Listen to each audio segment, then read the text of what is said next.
Hello friends, good morning. രാവിലെ ഇങ്ങോട്ട് ടാറ്റയും കാണിച്ച് പോകുന്നതെന്നല്ലേ. നമ്മുടെ അടുത്ത വർഷത്തേക്കുള്ള കോൺട്രാക്റ്റ് റിന്യൂ ചെയ്യാനുള്ള സമയമായി വന്നിരിക്കുകയാണ്. അപ്പോൾ അതിനുള്ള പേപ്പർ വാങ്ങിക്കാൻ പോകുന്ന പോക്കാണ് ഈ കാണുന്നത്. അതിന് കുറേ ഫോർമാലിറ്റീസൊക്കെ ഉണ്ട്. ഫസ്റ്റ് നമ്മളൊരു അറബിക്കിലൊരു പേപ്പറുണ്ട്, അത് പോയി നമ്മുടെ HR-ൽ നിന്ന് വാങ്ങിക്കുക. അതിൻ്റെ ഫസ്റ്റ് ഘട്ടമാണിത്.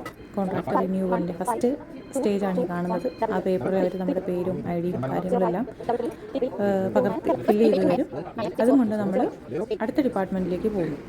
അതും കിട്ടിയ സന്തോഷത്തോടു കൂടി അടുത്തടുത്തേക്ക് പോവുകയാണ്. അവിടുന്ന് നമ്മൾ നമ്മുടെ ഇവാലുവേഷൻ, കഴിഞ്ഞ വർഷത്തെ നമ്മുടെ ഓവറോൾ പെർഫോമൻസ് നമുക്ക് സിസ്റ്റത്തിൽ കാണും.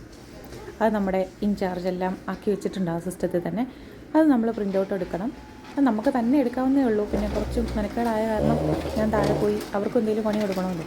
അവരുടെ നിന്ന് പ്രിൻറ്റും വാങ്ങിച്ച് അത് രണ്ടും കൂടെ നമുക്ക് ഇനിയുണ്ട്, ബാക്കി കാര്യങ്ങളുണ്ട്. അതൊക്കെ ഇനി വരുന്ന വീഡിയോയിൽ ഞാനിടാം. Okay, bye bye, thank U.